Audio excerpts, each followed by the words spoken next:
Master minds commerce చదవాలనుకునే 10th inter విద్యార్థుల తొలి ఎంపిక. అయితే అదే నాకు మీ జీవితం అంతా కూడా మీ ఇష్టం ఒకటి ఉంటది. మీ ప్రయాణం ఒకటి ఉంటది. మీరు అవును. చేసే పని ఒకటి ఉంటది. అంతే. అన్నీ ఇదే సందర్భంలో ఇయన్నీ డిఫరెంట్. దీని కంటిన్యూటీ క్వెషనే ఒకటుంది. రామారావు గారంటే అంత ఇష్టం. దేవుడిలా చూస్తారు. అయితే మీరు ఎక్కువ సినిమాలు చేసింది కృష్ణ గారితో. కృష్ణ గారు మహానుభావుడు. హ్మ్. నాకు 8 సినిమాలు చేశాను. అన్ని అద్భుతమైన పాత్రలు. మంచి అటువంటి కాంబినేషన్. హీరో మళ్ళీ రాడండి ఇంకా. హ్మ్.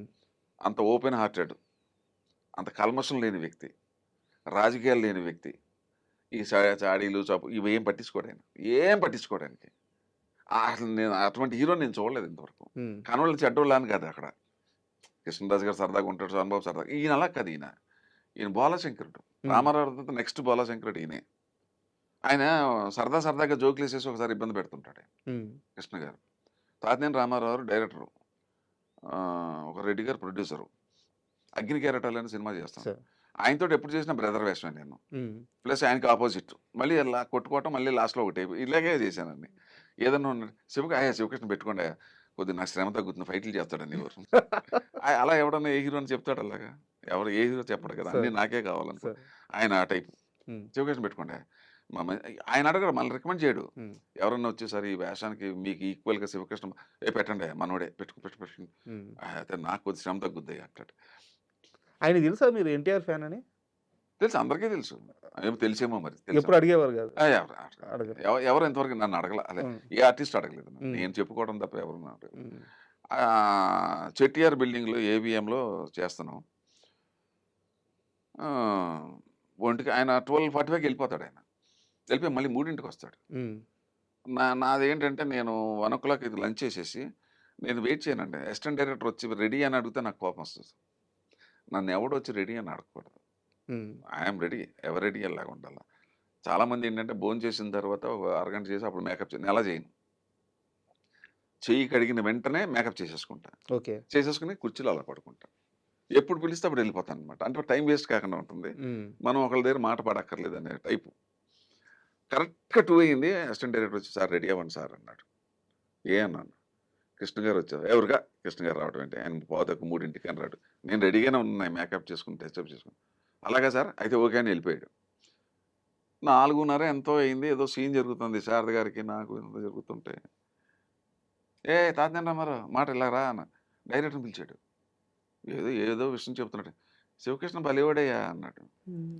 ఈయన ఏమంటున్నాడు నా గురించి నా ఒక్కడితోటి అయితేనే సుఖం అంట, ఏ హీరోలతో సుఖం లేదంట అన్నాడు. జోక్ ఇది. జోకిది కొంప అంటిపోదండి అలాగా. సార్ నేను అనలేదు సార్ అలాగా. నేను అన్నది ఏంటంటే అసిస్టెంట్ డైరెక్టర్ దగ్గర ఆయన 2:15 దాకా రాడు, ఎందుకు తొందర పెడుతున్నావు? నేను 2:40కి అక్కడ పక్కనే కదా సేమ్ బిల్డింగ్లో మేకప్ రూమ్లో ఉన్నాను. నేను రావడం ఎంతసేపు అని అన్నాను. అన్నమాట ఇది. హ్మ్. అదే ఆయనకి చెప్పాను. మీతో యాక్ట్ చేసినప్పుడు ఈ ఈ సుఖం ఉంటది సార్. ఈ సుఖం ఉంటుంది సార్. మధ్యాహ్నం ఒక స్లీప్ చేయొచ్చు. ఒక స్లీప్ కానీ రెస్ట్ ఒక 40 మినిట్స్ ఉంటుంది. అది ఆయన ఎలా కన్వర్ట్ చేసాడంటే ఇలాగా కన్వర్ట్ చేసి ఇలా చెప్పాడు తాతినేని రామారావు. ఇండస్ట్రీ టాక్ బయటకు వెళ్ళిపోతే సార్ నా కొంపలు అంటుకుంటాయంటే హి అంటే పక్క నవ్వుతున్నాడు ఆయన. అదొకటి అయిపోయింది. సరదాగా ఉండేది ఆయనతో. అబ్బా వెరీ గుడ్, మర్చిపోలేనండి. ఆయన మాత్రం మహానుభావుడు. తర్వాత నేను చేసిందే ఉన్నాయండి. ఆయన సినిమాలకి తిరిగి డబ్బులు పెట్టేవాడు. ఆయన హీరో సినిమా లాక్కుండా ఏ నిర్మాతను కష్టపెట్టేవాడు కదా. డబ్బులు ఇవ్వకపోతే ఇట్స్ ఆల్ రైట్ అనేవాడు. నేను చేశాను చాలా సినిమాలు అలాగా. డబ్బులు ఇచ్చినా ఇవ్వకపోయిన పని చేశాను. బట్ తిరిగి డబ్బులు పెట్టాడు ఆయన. చాలా సినిమాలు ఆయన విశ్వాసం, ఆయన మొదట్లో ఆయనకి హెల్ప్ చేసిన అందరికీ కూడా ఆయన సంతకాలు పెట్టేవాడు రిలీజ్కి. నేను ఇస్తాను డబ్బు అని చెప్పి. నాది హాబీ. ఏం మనిషి సార్ ఆయన. అసలు లేడండి, ఇంకో హీరో లేడండి ఇంకో సినిమా ఇండస్ట్రీ. ఎవరేమనుకున్నా ఇది నిజం. సార్ ఒక చిన్న డౌట్. ప్రభాస్ గారు లాంచింగ్ టైము ఈశ్వర్ మూవీ యాక్చువల్గా ఆయన ఫాదర్గా చేయాలనుకుంటే కృష్ణరాజు గారే చేయొచ్చు, కొడుకు లాంచింగ్ కాబట్టి. బట్ ఏరి కోరి శివకృష్ణ అనే ఆ క్యారెక్టర్ కావాలని చెప్పి తీసుకొచ్చుకొని పెట్టుకున్నారంట. కాదండి, ఇది నా ఫ్రెండ్ అశోక్ కుమార్, ప్రొడ్యూసర్. అతను నాకన్నా చిన్నోడన్నా, నాకు చాలా చాలా ఇష్టడు సార్. నాలాగే కొద్దిగా ఓపెన్గా ఉంటాడు అతను. అతను ఎంత గొప్పవాడంటే అతను తీసిన సినిమా అన్నిట్లో నేను ఉన్నాను. ఫస్ట్ ధ్రువ నక్షత్రం, తర్వాత ఇంకోటి ఏదో సినిమా, ధ్రువ నక్షత్రం తర్వాత రక్తతిలకం అనుకుంటా. రక్తతిలకం తర్వాత ఇంకో ఒక్క సినిమా ఒకటే ఈవి సత్యనారాయణ చెవిలో పువ్వు ఏదో పెట్టి ఆ, తీశాను. అది తప్ప ఉమ్, అన్ని సినిమాలు నేను ఉన్నాను. సార్. అండ్ మంచి స్నేహితుడు నాకు. చాలా ఉమ్, వెరీ నైస్ మ్యాన్. అంటే రామానాయుడు గారికి మేనల్డ్ వర్స్ అవుతాడు. అవును. ఆ మేనల్డ్ అని చెప్పి అదేం ఉండదు. Is a very very nice person. తర్వాత ఏంటంటే మహాదైవ భక్తుడు.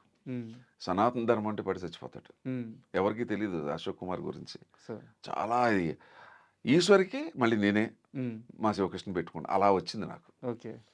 అతను ఆ వేషం రావడానికి నాకు నా మిత్రుడు, నా శ్రేయోభిలాషి అశోక్ కుమార్. సార్, ఆ రోజు 2001, 2002 టైంలో మీరు చూసిన ప్రభాస్ వేరు, ఇప్పుడు మనందరం చూస్తున్న ప్రభాస్ వేరు. బాగా ఎదిగాడు కదా! సార్. బాగా ఎదిగాడు. ఎంత ఎదిగినా కూడా ఎదిగినోడు ఎంత ఎదిగే కొలిది ఒదిగి ఉండాలంటారు కదా! ఉమ్, అది నేను విన్నాను. ఉమ్, చాలా ఒదిగి ఉంటాడని, చాలా మర్యాదగా ఉంటాడు. ఉమ్. అది మాత్రం అందరూ చెప్తున్నారు. ఒకళ్ళు కాదు కదా! అందరూ సార్. చెప్తున్నారు. ఆ రోజు సెట్లో ఎలా ఉండేవారు సార్? ఆ రోజున ఎలా ఉన్నాడు, ఈ రోజున అలాగే ఉన్నాడు. ఎందుకంటే నేను ఒక 15 ఏళ్ళ తర్వాత మొన్న ఎక్కడో ఏదో కలిశాను. ఉమ్, గగవ్వా పరిగెత్తుకుంటూ వచ్చాడు. అబ్బా.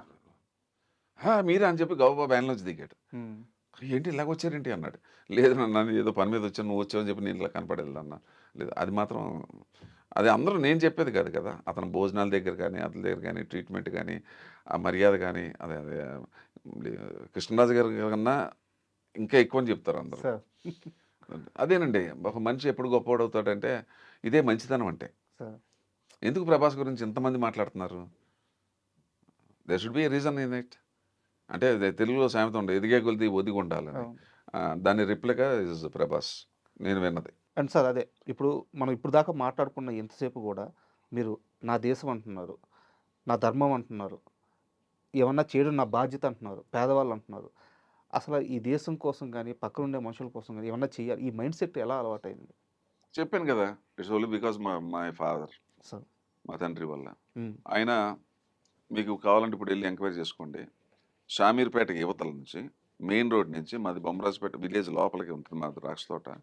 4.5 కిలోమీటర్స్ సొంత రోడ్డు వేసాడు. బా. ఇవాళ 20 గ్రామాలకు అదే రోడ్డు. ఉమ్, ఆయన మెటల్ రోడ్ రోడ్ అది ప్రైవేట్ ల్యాండ్. ప్రైవేట్ గవర్నమెంట్ వేస్తానంటే ఎవరు ఒప్పుకోవాలి. మా ఫాదర్ ఇల్లు నిలబడితే అందరూ ఇచ్చేసారు. అందులో మా తాతగారు వరుస ఆయన ఇచ్చాడు. అందరూ బయట అందరూ ఇంతంత ల్యాండ్ ఇస్తే 4.5 కిలోమీటర్స్ రోడ్ వేసాడు. ఆయన సొంత డబ్బులతో. ఉమ్, తర్వాత ఆర్టీసీ బస్ పెట్టించాడు రాత్రి. ఆర్టీసీ అంతా చాలా హై ఇన్ఫ్లుయెన్స్లో ఉండేవాడు ఆయన. తహసీల్దార్ని అలానే ఏమయ్యా నీవాడు ఆయన. ఉమ్, ఆ రేంజ్లో ఉండి బతికాడు ఆయన. ఏమయ్యా నాకు బస్సు అన్నాడు.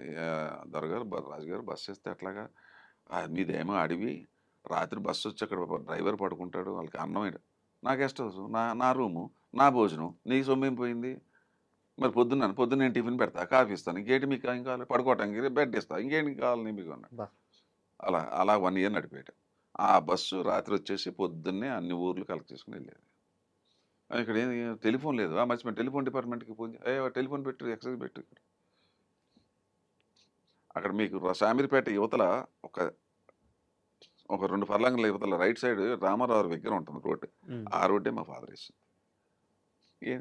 చూశాను. మా తాత కూడా అలాగే ఉండేవారంట, నాకు తెలీదు. ఉమ్, అది నా గొప్పతనం కదా, నేను పెరిగిన వాతావరణం.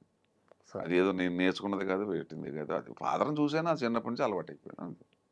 అండ్ ఈ విషయంకి వస్తే, సనాతన ధర్మం విషయంకి వస్తే, మీరు ఒక ఇంటర్వ్యూలో మాట్లాడారు సార్, నాకు ఆ పదం ఎంత గొప్పగా నచ్చిందంటే, హిందూ మతం అనేదే లేదు, అది సనాతన ధర్మం అని చెప్పారు. కరెక్ట్. చాలా మందికి రెండింటి మధ్య తేడా తెలియదు. హిందువులు లేదని మతం లేదు అసలు. ఆ, కృతయుగం, త్రేతాయుగం, ద్వాపరయుగం. ఉమ్, ఆ రోజుల్లో అసలు హిందూ మతం అనేది లేదు. ఇప్పుడు మహాభారతం అయిపోయి 5,000 సంవత్సరాలు అయింది. అప్పుడే శ్రీకృష్ణుడు చెప్పాడు, రాబోయే కాలంలో ఈ భరతఖండంలో మ్లేచ్చులు వచ్చురు అని చెప్పాడు. సార్. అక్కడి నుంచి డౌన్ఫాల్ 2000 సంవత్సరాల నుంచే మనకి ఈ ఈ దండయాత్రలు చేసేటప్పుడు